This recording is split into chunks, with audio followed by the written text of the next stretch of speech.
Thank you very much. Let's give Scott a tremendous round of applause for a great job he just did. Give Scott a round of applause, if you please. How many have major goals you'd like to achieve? Raise your hands, please. Major goals you'd like to achieve. Fantastic. Shake someone's hand on your right and left. Look them in the eyes and say, you have something special. You have greatness within you. Do that right now, please.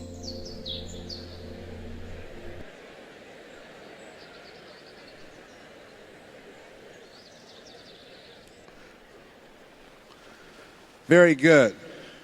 I like to ask audiences how many have major goals you'd like to achieve. And I want to ask you another question, because I've been reflecting on this. Last year I had a reoccurrence of the little c, cancer. 15 years ago I was diagnosed with prostate cancer and given a 2 to 3 year prognosis. One of the things I think that doctors should never tell someone they're terminally ill, what they should say is, my knowledge and ability to help you has terminated. But I've been reflecting on my life, and I want to ask you, and I know you've done things you feel good about, things that you're proud of, but how many of you know if you had your life to live over again, you could have done more than what you've done thus far? Raise your hands, please. That proves the point that what we do and what we accomplish in life is only a tip of the iceberg of what's possible for us. So I want to share some thoughts with you. I want you to think about 3 goals that you'd like to achieve in 3 areas of your life. Number 1, what's one personal goal that you'd like to achieve? Why don't you think about that? My first personal goal was to buy my mother a home. I'm one of 7 children that my adopted mother adopted. And I feel like Abraham Lincoln, who said, all that I am and all that I ever hope to be, I owe to my mother. She was a domestic worker on Miami Beach in the United States, and she cleaned homes and she kept children. And we wore the hand-me-down clothes of the children that she kept. She cooked for families, and we ate the food left over from the families that she cooked for. These were very kind and generous people. They would say, Mamie, whatever food is left over, you can pack it up and take it home to those children that you have adopted.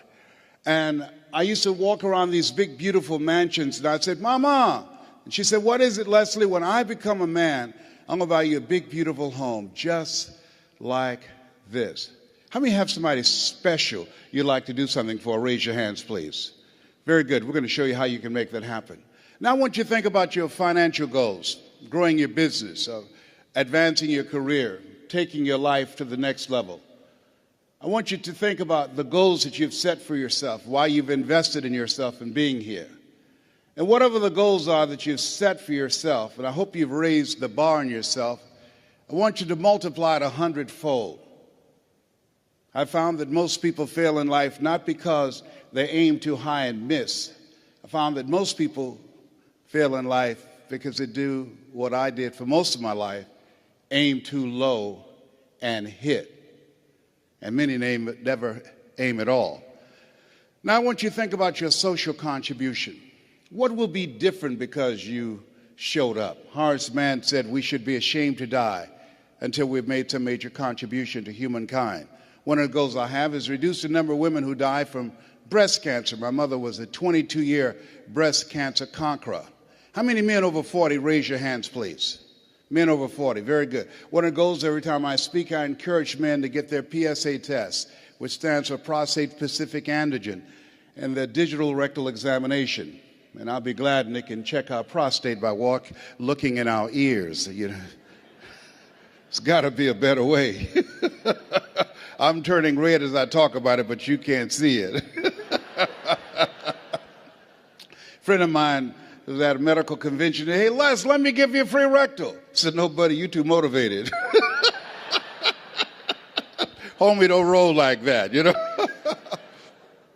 One of the goals I have is teaching people how to tell their story, how to grow their business, be the voice of their business, how to improve the customer service, how to develop their leadership voice, how to go from being local to being global. I want you to think about the things that you want to do with your life, the kind of impact that you want to make. And as you think about those 3 categories, let us say together with conviction, it's possible. Together, please. Everybody together, please. Say it's possible. You know, the easiest thing I do is come up here prepared to speak for you. But the most difficult thing that I've ever done and took me years to do was to believe that I could do it.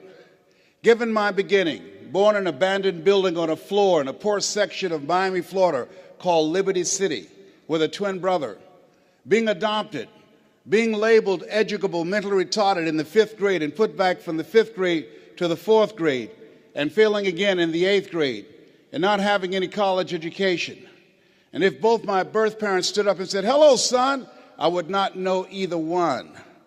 You know, I saw a movie late one night, and in this movie called Magnolia, Tom Cruise, and there was a line in there that said, "We might be through with our past, but our past is not through with us." How many of you know there are things that we've experienced that can impact the way we see ourselves? Raise your hand as you understand that. And so as you look at yourself and look at your goals, I want you to write this down. You don't get in life what you want, you get in life what you are.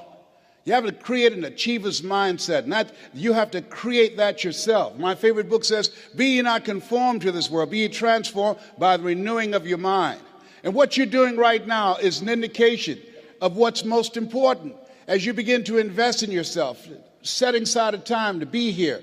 This is the era what the late Peter Drucker calls the era of the 3 C's: accelerated change, overwhelming complexity, and tremendous competition. And so as you look at yourself and look at your goals, setting aside time every day to work on your mindset, to expand your vision of what's possible for you. They did an interview with Warren Buffett, one of the richest men on the planet, as you're aware. And they asked him, what's the most important investment people can make today? And this was in the middle of the recession in the United States. Here's a guy that has billions of dollars in real estate, billions of dollars in the stock market.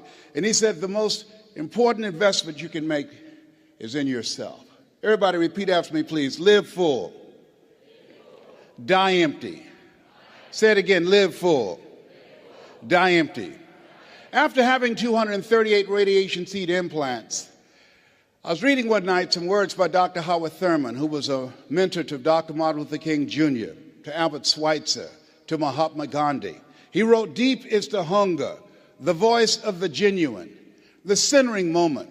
As I was reflecting on his words, he said, the ideal situation for a man or woman to die is to have family members praying with them as they cross over.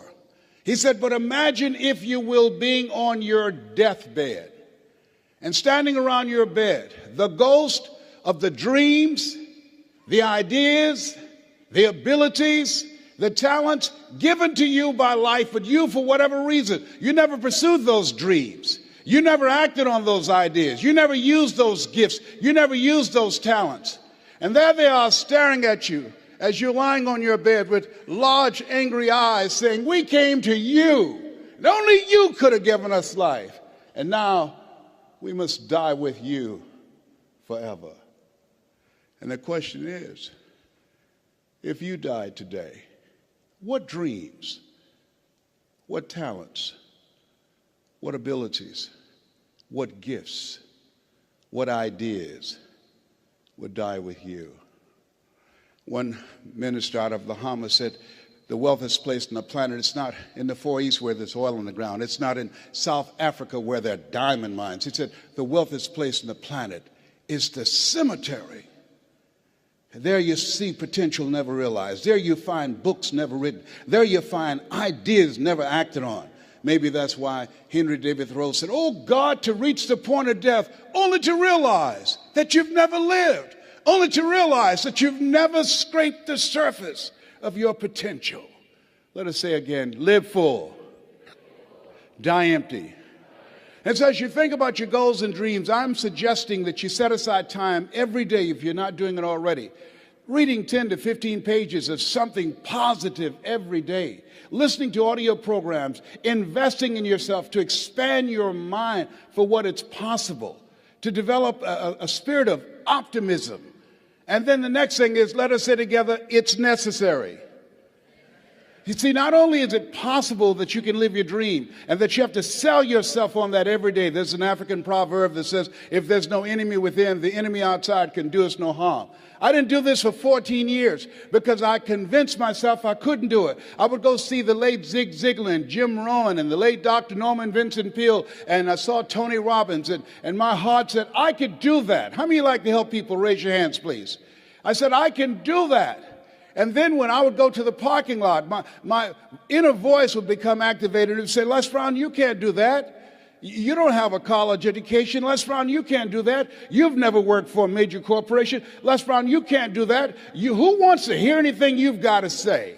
How many ever thought about something you wanted to do and you talk yourself out of it? Raise your hands, please. And so that's why it's necessary that we work on ourselves. And let us say together, OQP. Only quality people. Write that down. As you think about your goals and dreams over the next 2 years, over the next 2 days, it's very important that you look at the people in your life and you ask the question, what is this relationship doing to me? MIT did a study. The study indicated that you earn within $2,000 to $3,000 of your closest friends. Whoa, when I heard that, I got a lot of broke people out of my life. My mama said, son, if you run around with 9 broke people, I guarantee you'll become number 10. Dr. Dennis Kimbrough out of Atlanta said, if you're the smartest one in your group, you need to get a new group. So as you think about your goals and dreams, detoxify your life. Les, can I change them? No. It's a full-time job changing yourself. And there's some people that are so negative they can walk into a dark room and begin to develop.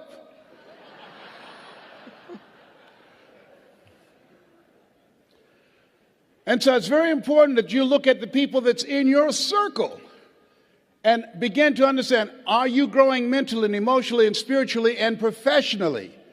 Are they an asset to you or a liability to you? The other thing is, as you look at your goals and look at your dreams, let us repeat this, please. Make your move before you're ready. Yeah, write that down. See, I said, well, I don't have a college education. I don't have any paper or alphabets behind my name. And I realized that if you want to make it in life, you want to make your mark, you've got to become a risk taker. Viscott said, if you're not willing to risk, you cannot grow. And if you cannot grow, you can't become your best. And if you can't become your best, you can't be happy. And if you can't be happy, then what else is there? I like what Helen Keller says. She says, life is short and unpredictable. Eat the dessert first. So you have something special. You're here because there's something in your heart of hearts that said, I want more. I can do more. You're here because you're different. How many of you know people who should be here? Raise your hands, please. Yeah, so you're here because you're different. You're uncommon. One man said, I choose not to be a common man. It's my right to be uncommon if I can. I seek opportunity, not security. I do not wish to be a kept citizen, humbled and dulled by having the state look after me. I want to take the calculated risk, to dream and to build, to fail and to succeed. I refuse to live from hand to mouth. I prefer the challenges of life to the guaranteed existence, the thrill of fulfillment to the still calm of utopia. I will never cower before any master, nor bend to any threat. It's my heritage to stand erect, proud and unafraid, to face the world boldly and say, this I have done. Give yourselves a round of applause for having an uncommon desire to reach your goals, to achieve something great with your life. Bring your level of energy up.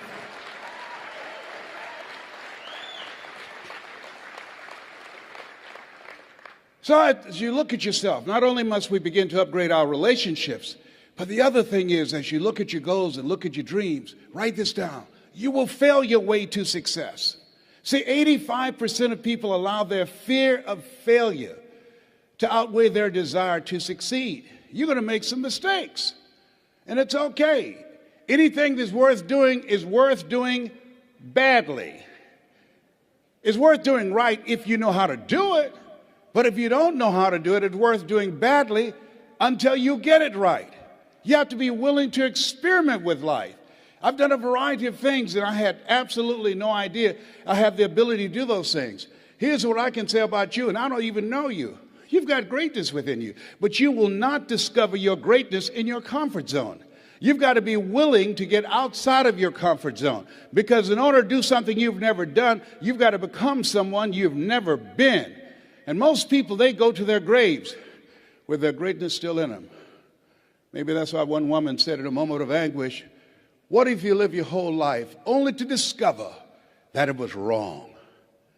Here's something else as you think about your goals and dreams. What's your why? Why do you want to do it?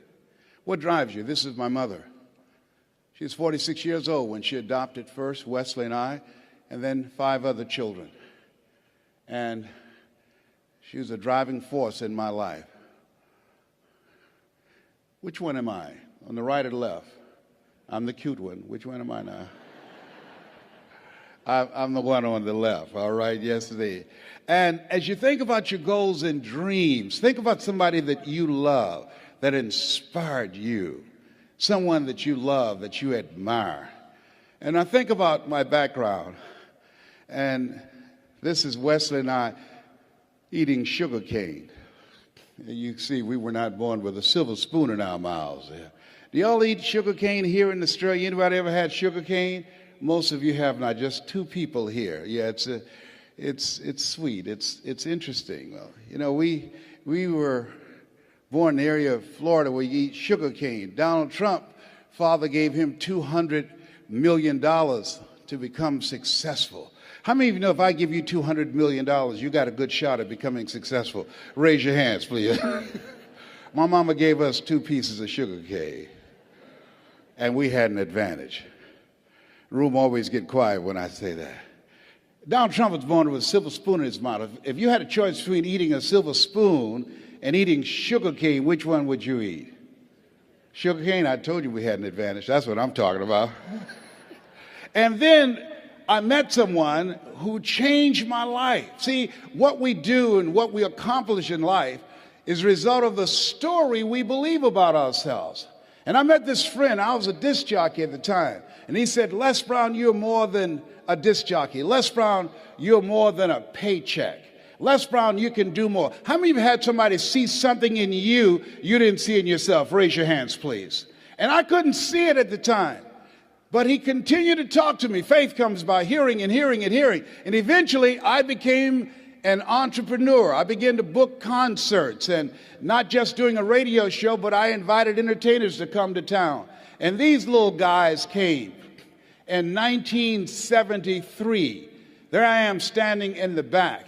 That's Michael Jackson there at 10 years of age in 1973. I didn't know who they were going to become. They didn't know who I was going to become.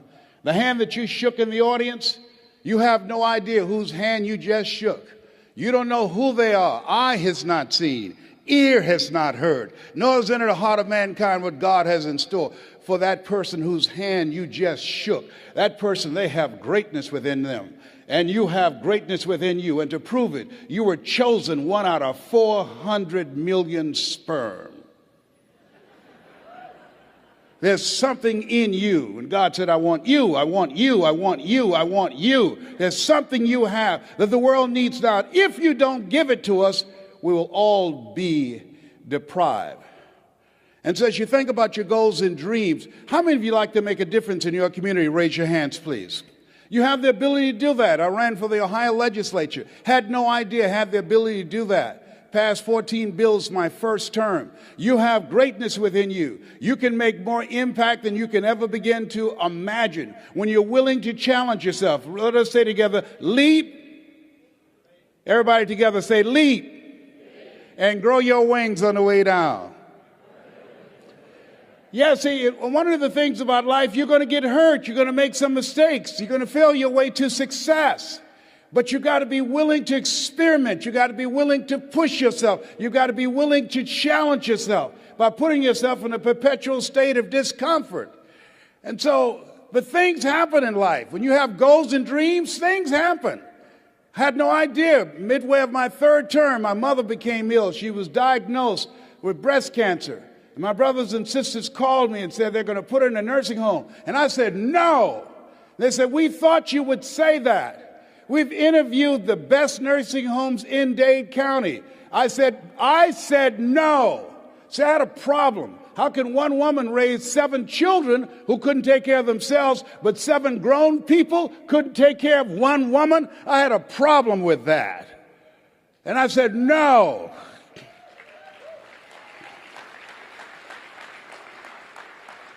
So I resigned from the Ohio legislature and I came back to Miami to take care of Mama, and took care of her until 89.